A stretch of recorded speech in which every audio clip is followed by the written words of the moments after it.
Vamos entonces en esta lección a hablar de los servidores, qué son los servidores y el tipo de servidores que normalmente vamos a encontrar. Bueno amigos, primero y antes que nada, pues vamos con la definición de qué es un servidor.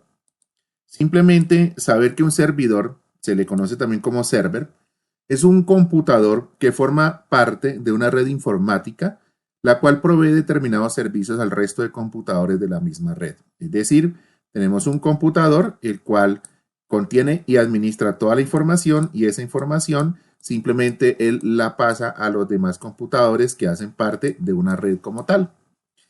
Este computador debe contar con una aplicación específica capaz de atender las peticiones de los distintos clientes y brindarles respuesta oportuna. Ojo porque la función, y ya lo dijimos en la lección anterior del servidor, es eso, servir. ¿Servir a quién? A los diferentes clientes, es decir, a los otros computadores y brindarles una respuesta oportuna. El servidor debe ser un equipo, debe ser una máquina rápida que si tiene varias máquinas conectadas al mismo tiempo, pues él pueda atender todas las máquinas sin ningún problema. Los servidores operan en base a un modelo de comunicación o arquitectura de cliente-servidor. Siempre vamos a manejar esta figura. Entonces, cliente es, ya lo dijimos, el usuario como tal que pide los recursos al servidor y el servidor es la máquina que sirve esos recursos para que el cliente los pueda ver. Dice acá, repartiendo las tareas entre los proveedores de recursos disponibles, ofreciéndoles así a sus clientes la oportunidad de compartir datos, información específica y acceso a ciertos recursos de software y hardware, como puede ser una aplicación o un periférico determinado. Entonces, obviamente todo esto está administrado o permitido por el sistema operativo. Tenemos básicamente dos sistemas operativos que me manejan este tipo de cosas, que es el sistema operativo Windows y Linux. Hay un curso que tenemos nosotros de Linux donde explica todas las bases de este excelente sistema operativo. Entonces la función del sistema operativo es, mediante el servidor, brindar la información, el acceso a, por ejemplo, un usuario a ciertas cosas que tiene derecho o permitido por parte del servidor como tal. Encontramos dos tipos de servidores. Primero vamos a hablar del servidor dedicado. Son aquellos que disponen de todos sus recursos de hardware y procesamiento para atender las solicitudes del cliente. Ese es el servidor dedicado.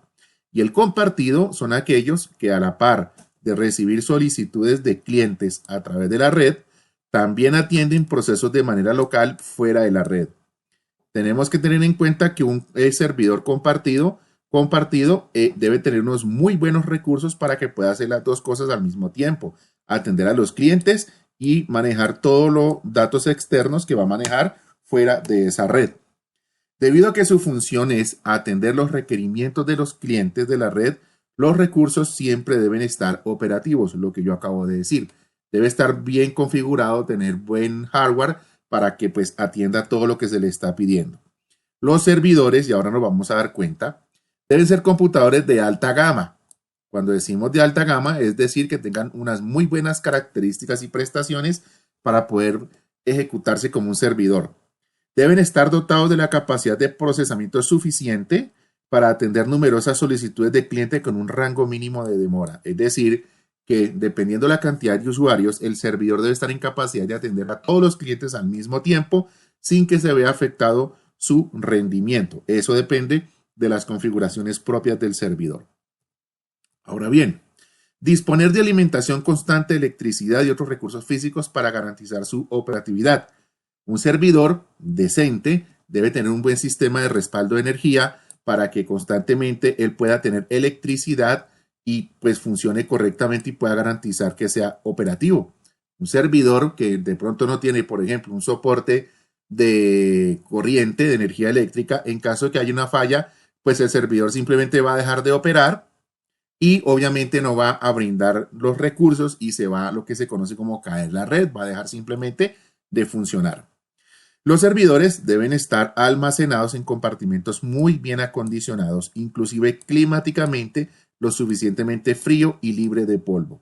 En una empresa, por ejemplo, cuando se trabaja con servidores, debe haber una sala especial para el servidor. Los servidores en las empresas normalmente tienen un formato así como este que tenemos nosotros acá, y debe ser un ambiente frío. Cuando uno entra a una sala de servidores, va a encontrarse que es un ambiente frío porque los servidores consumen mucha energía y esa energía a su vez produce mucho calor. Entonces, para que no vaya a haber un incremento excesivo de calor, desgaste de la máquina fuera de los rangos normales, pues debe contrarrestarse con el frío para que no pase eso. Y pues obviamente debe estar, entre otras cosas, libre de polvo para que todo funcione perfectamente. En este cuadro que vamos a ver aquí a continuación, en el siguiente, vamos a ver los precios promedio de un servidor. A ver, cuando hablamos de un servidor, estamos hablando de una máquina con características especiales, ya lo dijimos. Este, por ejemplo, es un servidor Hewlett Packard, dice de generación 10, y el precio en este momento está en 5.240.000 pesos más el IVA. Entonces, ¿qué configuraciones podemos encontrar acá? Por ejemplo, es un procesador de 10ª generación Intel Xeon de 6 núcleos, trabajando a una velocidad de 1.9 GHz a 825 megabits por segundo. 16 gigas parece que es lo que tiene este servidor, y aunque obviamente estos servidores, todas estas configuraciones son ampliables, son escalables. Está hablándome de que tiene una memoria DDR4 RDIMM, es decir, que estamos hablando de un equipo con características muy especiales, muy potentes, y obviamente por eso viene el precio. Y si miramos, por ejemplo, esta que viene a continuación, pues este sí que va a tener más configuraciones y por ende este precio de 27, casi 28 millones de pesos al día de hoy. Nos damos cuenta que es un servidor y es solamente esto que tenemos acá. Y básicamente estamos hablando de que si esto, aquí en este rack solamente es esto, puede ser solamente esto. Y en este ejemplo de racks, aquí tenemos 1, 2, 3, 4, 5, 6, 7, 8 servidores tenemos conectados aquí en este ejemplo. Entonces calculemos, si fuera, por ejemplo, un servidor de este tipo, ¿cuánto nos va a costar un rack de estos que tenemos acá? Obviamente, vuelvo y repito, estamos hablando de que son equipos para prestaciones altísimas, porque como sea, pues esto puede ser para un data center. Inclusive los data centers, los servidores tienen la característica de que los discos duros se pueden cambiar en caliente. Esto no quiere decir que no es como el computador normalito de casa, que si queremos cambiar el disco duro tenemos que apagar la máquina, desbaratarlo, otro tipo de cosas. No, aquí en caliente usted quita un disco duro, pone el otro como quitar y poner y no pasa absolutamente nada. No se pierden datos, la máquina como si no hubiera pasado. Entonces, eso es una de las grandes características de, por ejemplo, los servidores. Y aquí pues estamos viendo las características como tal de este. Entonces, pues podemos analizar, tiene dos interfaces de LAN, tiene por acá una serie de puertos, tiene hasta funciones para audio, puertos USB, en fin, tiene 8 gigas, dice, aquí dice, bueno, va incluido el disco, dice 2x1 de 1 tera de discos de alta velocidad. Trabaja con duplicación de datos, lo que yo acabo de decir. Si usted le cambia un disco duro, esos datos ya están duplicados y no se van a perder en caso de que llegue, por ejemplo, a fallar un disco duro. Tiene tecnología 5G de choque, dice 8 GB de DDR en los discos, en la memoria. Viene con, dice aquí, bueno, sin preinstalación de Windows Server 2008. Ok, bueno. Esto entre las características así por encima que notamos de este servidor. Pero ¿qué estamos deduciendo? Que un servidor pues va a tener un costo siempre alto de costo. En esta imagen que tenemos aquí tenemos dos data center. Este data center que tenemos aquí en la parte izquierda es el data center de Google. Y si nos damos cuenta no es una sala normalita. De hecho estos tubos que estamos viendo acá son tubos de enfriamiento por donde pues va a pasar todo el mecanismo para enfriar los servidores como tal. Y este de la derecha muy seguramente es un data center muy grande. Me imagino, por ejemplo, el de Facebook es algo parecido, o de quién sabe qué empresas, y dentro de estos servidores que vimos en la clase, en la lección, en la diapositiva anterior, puede ser uno de estos. Y miren el montón de estaciones que nosotros podemos encontrar acá. Esto es lo que se conoce como un data center o centro de datos. Bien, continuamos. Vamos a ver a continuación todos los tipos de servidores. Tenemos el primero que es el servidor de archivos. Los nombres nos van diciendo qué es lo que hacen, ¿no? Entonces, por ejemplo, almacena varios tipos de archivos y los distribuye a otros clientes en la misma red. Pueden ser servidos en distintos formatos según el servicio que prestan en el medio. Por ejemplo, para almacenaje de archivos en FTP o en HTTP, que es el de Internet, y FTP, el de File Transfer Protocol, que es transferencia de archivos. El servidor de impresión, entonces lo que hace o es el encargado de controlar una o más impresoras y acepta trabajos de impresión de otros clientes de la red. Es decir, que un servidor de impresión está diseñado específicamente para manejar las impresiones que se tengan en la empresa. Dice aquí, poniendo en cola los trabajos de impresión, el servidor va simplemente encargándose de administrar todo lo que tiene que ver con las impresiones. Luego, vamos a ver acá los servidores de correo electrónico. Entonces, ¿qué hacen esos servidores? Almacena, envía, recibe, enruta y realiza otras operaciones relacionadas con el correo electrónico para los clientes de la red. Es un servidor diseñado específicamente para manejar el correo electrónico. Estos detalles que estamos hablando acá, no estamos hablando de empresas pequeñas, es para empresas grandes que manejan muchísima información, que tienen miles de clientes, millones de usuarios y por eso es que necesitan equipos tan especializados. Uno muy común y que nosotros de repente todos los días lo usamos y que no nos damos cuenta cuando usamos el Internet son los servidores web. Almacena documentos HTML, imágenes, archivos de texto, escrituras y demás material web compuesto por datos y distribuye este contenido a clientes que lo piden en la red, lo que yo acabo de decir. Cuando usted entra a Internet, a una página web, usted está utilizando un servidor web. Lo que pasa es que para usted es transparente como usuario final, pero toda esa información web está almacenada en documentos HTML, que es a lo que nosotros a la larga tenemos acceso. El servidor de telefonía, esto lo utilizan entonces mucho las grandes empresas de telefonía como tal. Realiza funciones relacionadas con la telefonía, como es la de contestador automático. ¿Les ha pasado que usted marca una empresa y le contestas una máquina? Pues bien, eso lo hacen a través de un servidor de telefonía. Realizando las funciones de un sistema interactivo para la respuesta de voz, ahí lo tenemos. ¿Sí? Cuando usted utiliza esos servicios, es la máquina la que le va diciendo oprima aquí, oprima acá y lo va llevando, pues bien, eso es un sistema interactivo que nos lleva a la respuesta que estamos necesitando de repente. Almacena los mensajes de voz, encaminando las llamadas y controlando también la red o internet, por ejemplo. Pueden operar con tecnología IP o análoga, aunque obviamente hoy en día pues la mayoría se trabaja con tecnología de IP, que es tecnología de internet. Tenemos también los servidores proxy. Estos son muy importantes. Un servidor proxy realiza un cierto tipo de funciones en nombre de otros clientes en la red para aumentar el funcionamiento de ciertas operaciones. También sirve seguridad, ya que tiene un firewall o cortafuegos. El firewall o cortafuegos es simplemente un software, en este caso, como es un servidor proxy, es hardware, el cual se encarga de protegerme de, por ejemplo, ataques de virus, ataques de hacker y todo ese tipo de cosas. Entonces el servidor proxy hace la función de cortafuegos, que es el clásico en Windows. Cuando nosotros miramos el antivirus que viene preinstalado, él tiene también un firewall. Es un firewall muy básico a nivel de software, pero el proxy es el que se necesita en las empresas para realmente proteger los datos. Permite administrar el acceso a Internet en una red de computadoras, permitiendo o negando el acceso a diferentes sitios web basándose en contenido, origen, destino, usuario, horario y demás. Entonces es un servidor que se programa en las empresas para que de repente, dependiendo las condiciones, por eso le dice aquí el origen, el usuario, el horario, se pueda o no acceder a cierta información.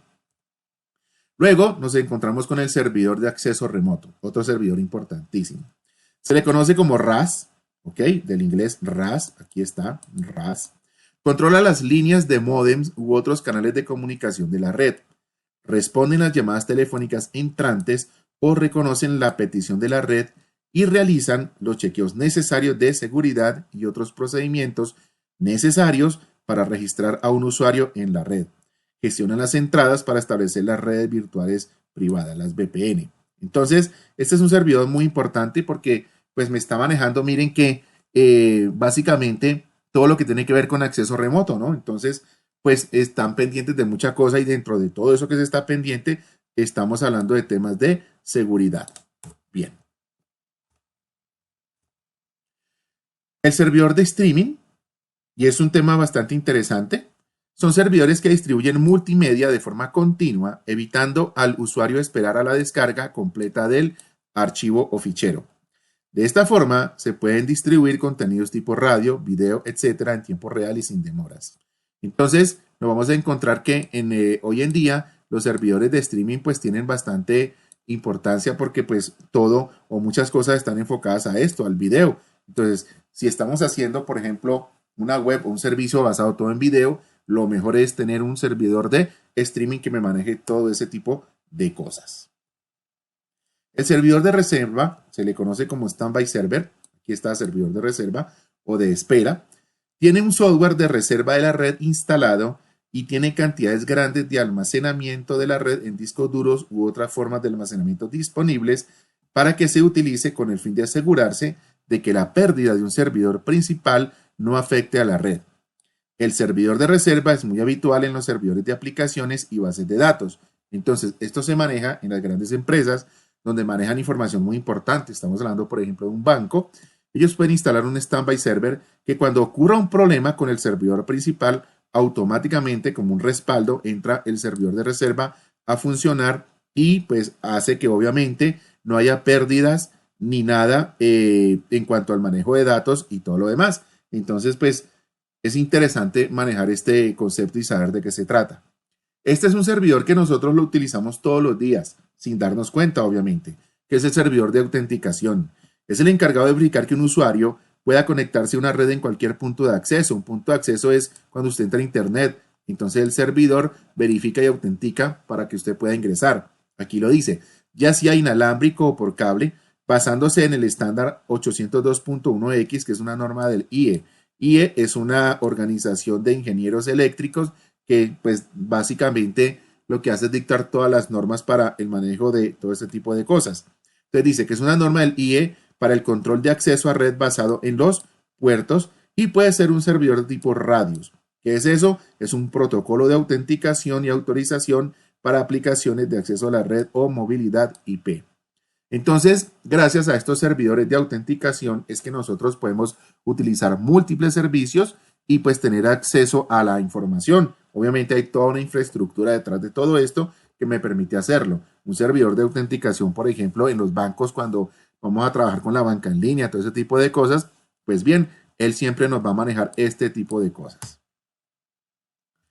Bueno, tenemos el servidor de servicios de red, los cuales gestionan aquellos servicios necesarios propios de una red y sin los cuales no se podrían interconectar al menos de forma sencilla. Es un servidor muy básico para lo que nosotros necesitamos hacer a diario en Internet, entonces ahí tenemos esa opción. Ejemplo, aquí lo dice, servicio de directorio para la gestión de los usuarios y recursos compartidos, asignación de las direcciones IP en las redes TCP/IP o las DNS, que son las redes de servicios de nombre de la red como tal, para poder nombrar los equipos sin tener que recurrir a su dirección IP numérica.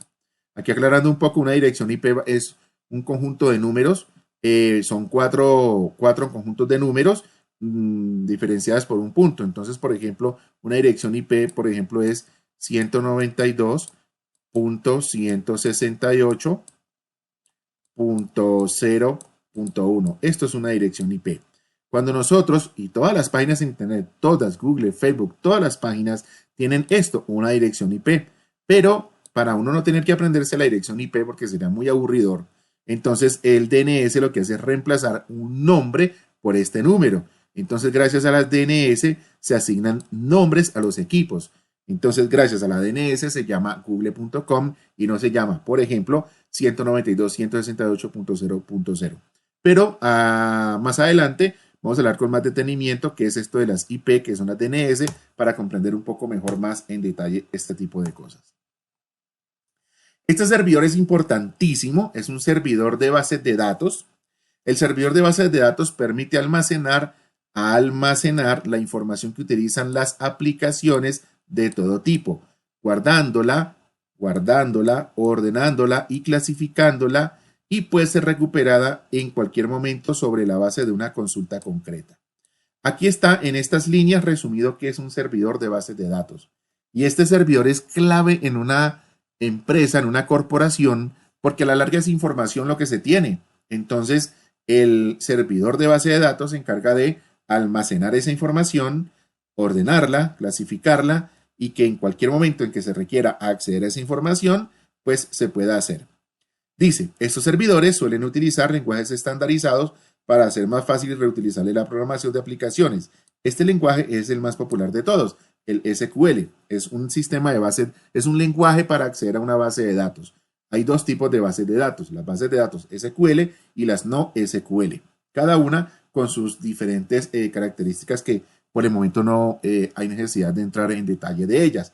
Pero saber que esa es la función del servidor de base de datos. Simplemente almacenar eso, la información, la base de datos de una empresa determinada. Luego tenemos el servidor de aplicaciones. Así como tenemos un servidor que me almacena la información, tenemos un servidor de aplicaciones, de software.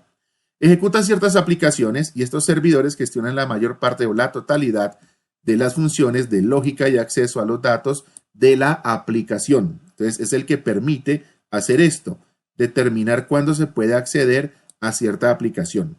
Los principales beneficios de la aplicación de la tecnología de servidores de aplicación son la centralización y la disminución de la complejidad en el desarrollo de aplicaciones. Tenemos el servidor de monitorización y gestión. Este servidor simplifica las tareas de control, monitorización, búsqueda de averías, resolución de incidencias y demás. Permiten, por ejemplo, centralizar la recepción de mensajes de aviso, alarma e información que emiten los distintos elementos de la red. Entonces, este servidor me va a permitir monitorear y gestionar toda la información que yo tengo en un momento determinado. Con esto, amigos, damos por terminado este tema de los servidores. Muchas gracias por su atención.